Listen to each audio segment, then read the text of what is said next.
அனைவருக்கும் வணக்கம். வெல்வது நிச்சயம் 2025 அப்படிங்கிற title free classes and test serious அப்படிங்கிறத ப்ரொவைட் பண்ணும். ஸோ அதுபடி 12th பொலிட்டிக்கல் சயின்ஸ் புக்கில் கூடிய ஒவ்வொரு லெசன்ஸோட வீடியோஸ் நம்ம பார்த்துட்டு இருந்தோம். ஸோ அதுபடி லாஸ்ட் வீடியோவில் பார்த்தீங்க அப்படின்னா 8th lesson, that is planning commission, திட்டக்குழு, அதை பற்றின பவர்ஸ் அண்ட் ஃபங்க்ஷன்ஸ், அதனுடைய அப்ஜெக்டிவ்ஸ் என்னங்கிறதெல்லாம் பார்த்துருக்கோம். ஓகேங்களா? ஸோ இந்த வீடியோவில் அதனுடைய கண்டினியூஷன் பற்றி நம்ம டிஸ்கஸ் பண்ணலாம். ஓகேங்களா? ஸோ சமூக நீதியை உறுதிப்படுத்துறது அப்படிங்கிறது திட்டக்குழுனுடைய முக்கியமான பணிகளில் எப்படி ஒரு ரோல் பிளே பண்ணுச்சு அப்படிங்கிறத பார்க்க போகிறோம். ஸோ கான்ஸ்டியூஷன் உருவாக்கும் போது, அரசியலமைப்பு உருவாக்கும் போதே கான்ஸ்டியூஷன்ல fundamental rights, DPSP, fundamental duties அப்படின்னு சொல்லிட்டு 3 விதமான கான்செப்ட்ஸ் இருந்தது. ஓகேங்களா? ஸோ டியூட்டிஸ்ங்கிறது லேட்டரா பின்னாடி ஆட் பண்ணப்பட்டிருந்தாலும் ஃபண்டமெண்டல் ரைட்ஸ் அண்ட் டிபிஎஸ்பின்னு சொல்லக்கூடிய அடிப்படை உரிமைகளும் அரசின் நெறிமுறை கொள்கைகளும் டிஃபால்ட்டாவே கான்ஸ்டியூஷன்ல ஆட் பண்ணியிருந்தாங்க. அதுல ரைட்ஸ் சொல்லக்கூடிய உரிமைகள் என்ன பண்ணியிருப்பாங்க அப்படின்னா, மக்களுக்கு இந்த உரிமைகளை நாங்க கொடுக்குறோம் அப்படின்னு சொல்லிட்டு சமூக, பொருளாதார, அரசியல் ரீதியான பல உரிமைகள் அப்படிங்கிறது மக்களுக்கு கொடுக்கப்பட்டது. அதே மாதிரி டிபிஎஸ்பின்னு சொல்லக்கூடிய directive principles of state policy, நெறிமுறை கொள்கைகளை பத்தி பார்க்கும்போது பாத்தீங்க அப்படின்னா, மக்களுக்கு என்னென்ன திட்டங்களையும் சட்டங்களையும் கொண்டு வரணுமோ அதை எல்லாத்தையும் அமல்படுத்துறதா அரசினுடைய கொள்கை அப்படின்னு சொல்லிட்டு வரையறுத்து வச்சிருந்தாங்க. ஓகேங்களா? சோ அப்படி கான்ஸ்டியூஷனுடைய ஆர்டிகல் 38 சப் கிளாஸ் 2ல என்ன சொல்றாங்க அப்படின்னா, தட் இஸ் குறிப்பா பாத்தீங்க அப்படின்னா இன்கம் சொல்லக்கூடிய வருமானத்தால் ஏற்படக்கூடிய அந்த ஏற்றத்தாழ்வுகளை குறைக்கணும். That is to reduce the income inequalities அப்படின்னு சொல்றாங்க. ஓகேங்களா? சோ வருமானத்தினால் ஏற்படக்கூடிய அந்த ஏற்றத்தாழ்வுகளை குறைக்கிறது அரசாங்கத்துடைய முக்கியமான கொள்கை அப்படின்னும். சோ ஏன் அப்படின்னா, பல்வேறு பிரிவினர், பல்வேறு தொழில்களில் ஈடுபடக்கூடிய மக்கள் பாத்தீங்க அப்படின்னா, தனி நபர்களா இருந்தாலும் சரி, அவங்களுடைய தகுதி, வசதி, வாய்ப்புகள் ஆகியவற்றால சோ ஒரு ஏற்றத்தாழ்வுகள் அப்படிங்கிறது ஏற்படுது. சோ அதை குறைக்கிறதும் அதை நீக்கிறதுக்கான திட்டங்களை செயல்படுத்துறதும் தான் அரசாங்கத்துடைய கொள்கை அப்படின்னு சொல்றாங்க. ஏன்னா சமூக நீதினு சொல்லக்கூடிய சோசியல் ஜஸ்டிஸ் அப்படின்னு சொல்லும் போது ஆட்டோமேட்டிக்கா எல்லாருக்கும் எல்லாமே சமமா கிடைக்கணும் அப்படிங்கிறதா. பட் ஆனா ஒவ்வொரு பிரிவினர், பல்வேறு தரப்பட்ட மக்கள், சோ தனிநபர்கள், அவங்களுடைய தகுதி, வசதி அண்ட் தென் வாய்ப்புகள், இதனால பொறுத்து ஏற்றத்தாழ்வுகள்னு சொல்லக்கூடிய மெயினா இன்கம் பேஸ் இன்இக்வாலிட்டிஸ் சொல்லக்கூடிய வருமானத்தினால் அந்த ஏற்றத்தாழ்வுகள் ஏற்படுது. சோ அதை ரெடியூஸ் பண்றதுக்கான திட்டங்களை கொண்டு வரத்தான் அரசினுடைய கொள்கை அப்படின்னு சொல்லிட்டு சொல்லியிருப்பாங்க. சோ இந்தியாவை பொறுத்த வரைக்கும் சமூக நீதினு சொல்லக்கூடிய சோசியல் ஜஸ்டிஸ் என்ஷூர் பண்றதுங்கிறது எதோட இணைஞ்சிருக்கு அப்படின்னா, பொருளாதாரத்தை திட்டமிடன்னு சொல்லக்கூடிய எக்கனாமிக் பிளானிங்கோடவே இணைஞ்சிருக்கு அப்படின்னே சொல்லலாம். ஏன் அப்படின்னா, ஸோ டெவலப்மெண்ட், பொருளாதார ரீதியா டெவலப் பண்ணணும் அப்படின்னா அவங்களுக்கு கல்வி, வேலை வாய்ப்பு போன்றது நம்ம அவங்களுக்கு கொடுக்கணும். ஸோ இந்த மாதிரியான சம வாய்ப்புகளை கொடுக்கும் போது ஆட்டோமேட்டிக்கா சோசியல் ஜஸ்டிஸ்ன்னு சொல்லக்கூடிய சமூக நீதி அப்படிங்கறத நம்மளால என்ஷூர் பண்ணிட முடியும். ஸோ அப்படி பார்க்கும்போது இந்தியாவை பொறுத்த வரைக்கும் சமூக நீதியும் பொருளாதார திட்டமிடலும் ஒருங்கிணைஞ்சுதான் இருக்கு அப்படின்னு நம்ம சொல்லலாம். ஏன் அப்படின்னா, கல்வி, வேலைவாய்ப்பு போன்ற விஷயங்கள்ல அவங்களுக்கு முன்னுரிமை கொடுத்து அவங்க டெவலப் பண்றோம் அப்படிங்கும் போது பொருளாதாரம் டெவலப் ஆகும். ஆட்டோமேட்டிக்கா பாத்தீங்க அப்படின்னா சமூக நீதி லெவல்லையும் அது அவங்களுக்கு கிடைக்கும். ஏன்னா இந்தியாவை பொறுத்த வரைக்கும் காலங்காலமா ஒரு தரப்பட்ட மக்கள் பாத்தீங்க அப்படின்னா இன்னொரு தரப்பட்ட மக்களை சுரன்றதும் அடிமையா நடத்துற ஒரு விஷயம் அப்படிங்கிறது காலகாலமாவே தொடர்ந்துட்டு இருந்தது. அப்ப அவங்களுக்கு கல்வி, வேலைவாய்ப்பு போன்றவைய மேலாதிக்கத்தில் இருக்கக்கூடிய மக்கள், கீழால இருக்கக்கூடிய மக்களுக்கு வழங்க மாட்டாங்க. அவங்களுடைய கல்வியையும் அவங்களுடைய வேலை வாய்ப்புகளையும் சுரண்டிடுவாங்க. ஓகேங்களா? சோ அப்போ இது சமூக நீதி அப்படிங்கிறதுக்கு ஒரு கேள்விக்குறியாவே இருந்தது. பட் பொருளாதார திட்டமிடல எல்லாருக்கும் கல்வி, எல்லாருக்கும் வேலை வாய்ப்பு அப்படிங்கிற ஒன்று கொடுக்கும்போது ஆட்டோமேட்டிக்கா சுரண்டல்னு சொல்லக்கூடிய எக்ஸ்பிளாய்டேஷன் நம்மளால குறைக்க முடியும். சோசியல் ஜஸ்டிஸ் சொல்லக்கூடிய சமூக நீதியை நம்மளால உறுதிப்படுத்த முடியும். ஸோ வரலாற்று இது வந்துட்டு டிஃபால்ட்டாவே இந்தியாவில் பார்த்தீங்கன்னா ஹிஸ்டாரிக்கலாவே வந்துட்டு ஒரு குரூப் ஆஃப் பீப்புள் வந்துட்டு இன்னொரு குரூப் ஆஃப் பீப்புளை வந்துட்டு அடிமைப்படுத்துற விஷயம் அப்படிங்கிறது நடந்துட்டே இருந்து. ஓகேங்களா? ஸோ இதெல்லாம் பத்தி பேசணும் அப்படின்னா கண்டிப்பா கான்ஸ்டியூஷனுடைய 2 பார்ட்டை பத்தி நம்ம பேசாம இருக்க முடியாது. ஒன் இஸ் கான்ஸ்டியூஷனுடைய பார்ட் 3 பகுதி 3 and another one is part 4. So part 3 அப்படிங்கிறத பத்தி பேசுது அப்படின்னா which talks about the fundamental rights, அடிப்படை உரிமைகள் பத்தி விஷயங்களை பேசுது. ஏன் அப்படின்னா, ஸோ இந்த அடிப்படை உரிமைகளின் கீழ் ஒருவர் முழுமையாக வாழ்வதற்கு தேவையான அனைத்து உரிமைகளும் அனைத்து குடிமக்களுக்கும் பாதுகாக்கப்பட்ட அடிப்படை உரிமைகளாக வழங்கப்பட்டுள்ளன.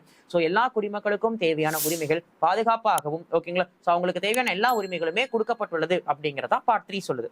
இதே பார்ட் 4 என்ன சொல்லுதுன்னா, அரசு கொள்கைக்கான வழிகாட்டு நெறிமுறைகளும் மக்களின் வருமானத்தில் நிலவும் ஏற்றத்தாழ்வுகளை குறைத்து ஒரு சமத்துவ சமுதாயம் உருவாக்கப்படுவதை உறுதிப்படுத்தும் வகையில் அரசின் பணிகள் அமைய வேண்டும். அப்போ பார்ட் 3 மக்களுக்கு தேவையான எல்லா உரிமைகளுமே எல்லாமே சமமா போய் சேருது. பார்ட் 4 என்ன சொல்லுது, அந்த ஏற்றத்தாழ்வுகளை குறைக்கிற மாதிரியான திட்டங்களை செயல்படுத்துறது அரசாங்கத்தின் கொள்கை, அரசாங்கத்தின் செயல்பாடுகள் அப்படிதான் இருக்கும் அப்படிங்கிறத சொல்லுது. ஸோ அப்போ இது இவ்வளவு நேரம் நம்ம பார்த்தது சோசியல் ஜஸ்டிஸ். ஓகேங்களா? சமூக நீதியை உறுதிப்படுத்துறதுக்கு என்ன மாதிரியான அம்சங்கள் தேவை அப்படிங்கிறது. இப்ப திட்ட ஆணையம் இதை எப்படி கவனம் செலுத்தி செயல்படுத்தினாங்க அப்படிங்கும் போது, திட்ட ஆணையம் இந்த சமூக நீதியை நிலைநிறுத்தத்துக்கு ரொம்ப முக்கியமா அவங்க பார்த்த ஒரு விஷயம் என்ன அப்படின்னா, ரூரல் அண்ட் அர்பன்ல இருக்கக்கூடிய அந்த இன்இக்வாலிட்டிஸ், கிராம பகுதிகளிலையும் நகர்ப்புற பகுதிகளிலும் இருக்கக்கூடிய அந்த ஏற்றத்தாழ்வுகளை ரொம்பவே பார்த்தாங்க. ஏன் அப்படின்னா, பொருளாதார வளர்ச்சியினாலேயோ இல்ல தொழில்மயமாக்கல் போன்றவை அதிகமா இருந்தது. அதாவது எக்கனாமிக் பிளானிங், பொருளாதார வளர்ச்சி இருக்கணும். ஸோ அப்படி பொருளாதார வளர்ச்சி இருந்தாதான் சமூக நீதி அட்டைன் பண்ண முடியும். ஆனா இந்த மாதிரி பொருளாதார வளர்ச்சியும் தொழில்மயமாக்கல், இண்டஸ்ட்ரியலைசேஷனும் என்னாச்சு அப்படின்னா அர்பன் ஏரியாஸ் டெவலப் பண்ணுச்சு. But at the same time பாத்தீங்க அப்படின்னா பொருளாதாரத்துல யாருடைய பொருளாதாரத்துல அப்படின்னா ரூரல் எக்கானாமி, ஓகே, ஊரக பகுதியுடைய பொருளாதாரத்துல மிகப்பெரிய தாக்கத்தை ஏற்படுத்தியது. அப்போ எக்கனாமிக்கல் பிளானிங் அண்ட் அர்பனைசேஷன் சொல்லக்கூடியது நகர்ப்பகுதியில் இருக்கக்கூடிய மக்களை டெவலப் பண்ண வச்சிருந்தாலும் ஊரக பகுதியில் இருக்கக்கூடிய மக்கள் இதனால பாதிக்கப்பட ஆரம்பிச்சாங்க. ஓகேங்களா? சோ அப்ப அவங்களுடைய வளர்ச்சியில வந்துட்டு ஏற்றத்தாழ்வுகள் அப்படிங்கிறது இருக்க ஆரம்பிச்சது. அப்போ அரசாங்கம் என்ன பண்ண ஆரம்பிச்சாங்க அப்படின்னா அதை ரெக்டிஃபை பண்ற மாதிரி ஊரக பகுதிகளுக்கான திட்டங்களை செயல்படுத்துறது, ஊரக பகுதியில் இருக்கக்கூடிய மக்களுடைய வாழ்வாதாரத்தை மேம்படுத்துறதுக்கான முயற்சிகளை ஈடுபட ஆரம்பிச்சாங்க. அதை தான் திட்டமிடல் ஆணையம் என்ன பண்ணிருப்பாங்கன்னா நிறைய பரிந்துரைகள் அப்படிங்கறது அரசுக்கு கொடுத்திருப்பாங்க. அப்போ சோசியல் ஜஸ்டிஸ் என்ஷூர் பண்ற மாதிரி சமூக நீதியை உறுதிப்படுத்தும் விதமாக திட்டக்குழு செயல்படுத்தியிருப்பாங்க.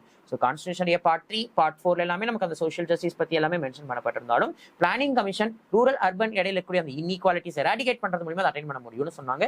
ஆனா இந்திய கலாச்சாரத்தோடவே அந்த ஏற்றத்தாழ்வுகள் அப்படிங்கிறது பின்னி பிணைஞ்சிருக்கு அப்படிங்கிறத அதை எராடிகேட் பண்றது அப்படிங்கிறது முக்கியமான சவாலாகவே தான் அரசாங்கத்துக்கு இருந்தது.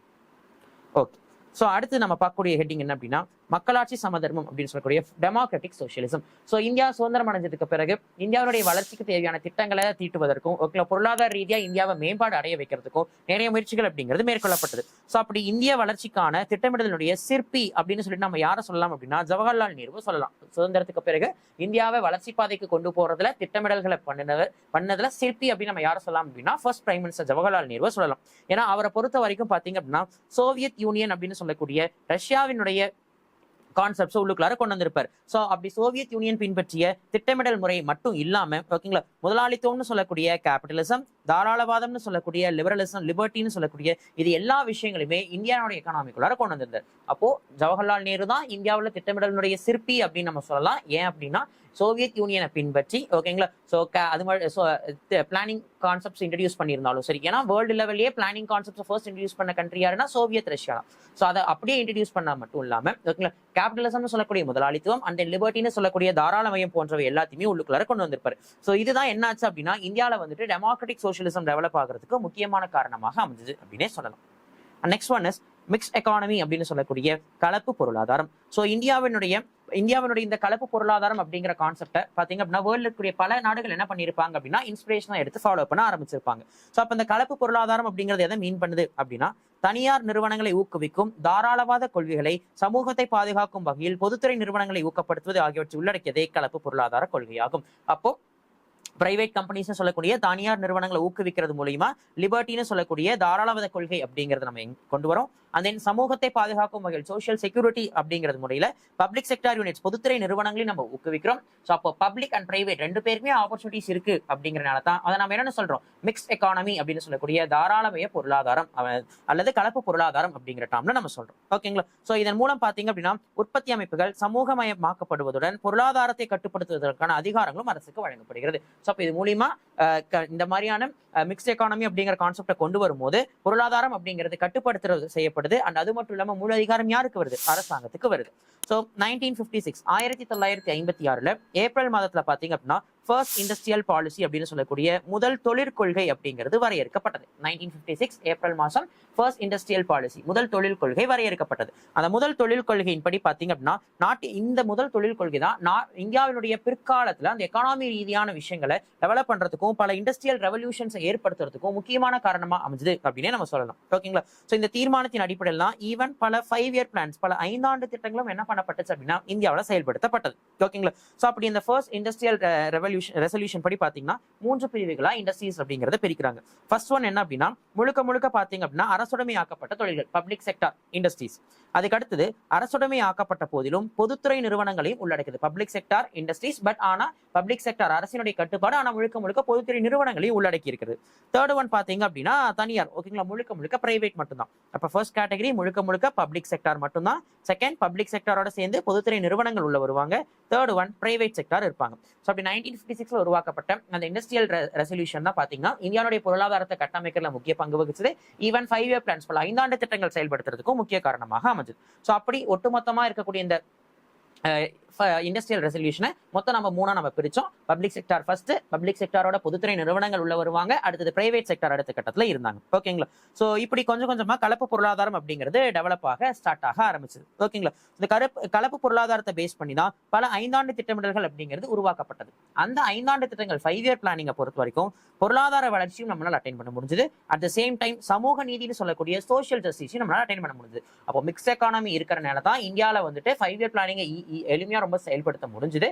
ஸோ அதனால தான் பொருளாதாரமும் வளர்ந்தது, at the same time social justice சொல்லக்கூடிய சமூக நீதி அப்படிங்கிறதையும் நம்மளால உறுதிப்பட முடிஞ்சது. ஓகேங்களா? ஸோ இது எல்லாத்துக்கும் ரொம்ப முக்கிய காரணமா இருந்தவர் யார் அப்படின்னா முன்னாள் பிரதமர் PV நரசிம்மராவ். ஏன்னா 1991 ஜூலை 24ஆம் தேதி பாத்தீங்க அப்படின்னா நியூ இண்டஸ்ட்ரியல் பாலிசி அப்படின்னு சொல்லக்கூடிய புதிய தொழில் கொள்கை அப்படிங்கறத அறிமுகப்படுத்துறாங்க. ஓகேங்களா? ஸோ 1991 ஜூலை 24 அன்னைக்கு பிரைம் மினிஸ்டர் இருந்த நரசிம்மராவ் அண்ட் அப்போ பினான்ஸ் மினிஸ்டர் இருந்தவர் யார் அப்படின்னா முன்னாள் பிரதமர் மன்மோகன் சிங். ஸோ இவங்க ரெண்டு பேரும் சேர்ந்து ஜூலை 24, 1991 அன்னைக்கு நியூ இண்டஸ்ட்ரியல் பாலிசி புதிய தொழில் கொள்கை அப்படிங்கறத அறிமுகப்படுத்துறாங்க. அந்த தொழில் கொள்கை தான் எதை இன்ட்ரடியூஸ் பண்றாங்க அப்படின்னா LPG அப்படிங்கிற கான்செப்ட் இன்ட்ரடியூஸ் பண்றாங்க. That is liberalisation, privatisation and globalisation. ஓகேங்களா? ஸோ தாராளமயமாகுதல், தனியார் மயமாகுதல் மற்றும் உலகமயமாதல் அப்படிங்கிற அந்த LPG கான்செப்ட் அப்படிங்கிறத கொண்டு வராங்க. ஸோ இதன் மூலம் பாத்தீங்க அப்படின்னா என்ன மாதிரியான விஷயங்கள் கொண்டு வரப்படுது அப்படின்னா அந்நிய முதலீடு அனுமதி. ஓகே, ஸோ ஃபாரின் டைரக்ட் இன்வெஸ்ட்மெண்ட்ஸ்ல இருந்த சில ரெஸ்ட்ரிக்ஷன்ஸ் அப்படிங்கிறது நீக்கப்படுது. அந்நிய தொழில்நுட்பங்கள் மற்றும் பொதுத்துறை கொள்கைகளில் செல்வாக்கு ஏற்படுகிறது. ஓகேங்களா? பப்ளிக் செக்டார் இண்டஸ்ட்ரீஸா இருக்கட்டும், ஓகேங்களா, அதே வந்துட்டு அந்நிய தொழில்நுட்பங்கள்னு சொல்லக்கூடிய ஃபாரின் டெக்னாலஜிஸ் இது எல்லாமே இந்தியாவுக்குள்ள வர ஆரம்பிச்சது. அண்ட் இந்த டைம்ல தான் 1990 பாத்தீங்க அப்படின்னா 7th 5 year பிளான் சொல்லக்கூடிய 7வது ஐந்தாண்டு திட்டம் அப்படிங்கிறது முடிஞ்சிருந்தது. ஓகேங்களா? சோ அப்ப இருந்த பொருளாதார சூழ்நிலை காரணமா 8th 5 year பிளான் 8வது ஐந்தாண்டு திட்டம் அப்படிங்கறத அறிமுகப்படுத்தவே இல்லை. அப்ப 1990 இருந்து 91 காலகட்டத்திலையும் 91 to 92 காலகட்டம் இந்த 2 ஆண்டுகள்லயுமே பாத்தீங்க அப்படின்னா ஆனுவல் பிளான் சொல்லக்கூடிய ஆண்டு திட்டங்கள் தான் செயல்படுத்தப்பட்டுச்சே தவிர 8th 5 year பிளான் கொண்டு வரப்படல. சோ மிக்ஸ்ட் எக்கானமிலாம் இன்ட்ரடியூஸ் பண்ணதுக்கு பிறகு ஓகேங்களா இந்தியா 1992 1992 தான் பாத்தீங்கன்னா 8th 5 year பிளான் அப்படின்னு சொல்லக்கூடிய 8வது ஐந்தாண்டு திட்டம் அப்படிங்கிறது செயல்படுத்த ஆரம்பிக்கப்பட்டது. ஓகேங்களா? சோ இந்த வீடியோல நம்ம என்ன டிஸ்கஸ் பண்ணிருப்போம் அப்படின்னா சோஷியல் ஜஸ்டிஸை உறுதிப்படுத்துற மாதிரியான பிளானிங் கமிஷனுடைய ஆக்டிவிட்டிஸ் எப்படி இருந்தது, அண்ட் தென் டெமோக்ராட்டிக் சோஷியலிசம்னா என்ன, அண்ட் தென் மிக்ஸ்ட் எக்கானமின்னு சொல்லக்கூடிய கலப்பு பொருளாதாரம்னா என்ன அப்படிங்கிற கான்செப்டை நம்ம டிஸ்கஸ் பண்ணிருப்போம். சோ அடுத்த வீடியோல NITI Aayog organisation structure and அதனுடைய பவர்ஸ் அண்ட் ஃபங்க்ஷன்ஸ் எல்லாமே நம்ம டிஸ்கஸ் பண்ணலாம். Thank you all.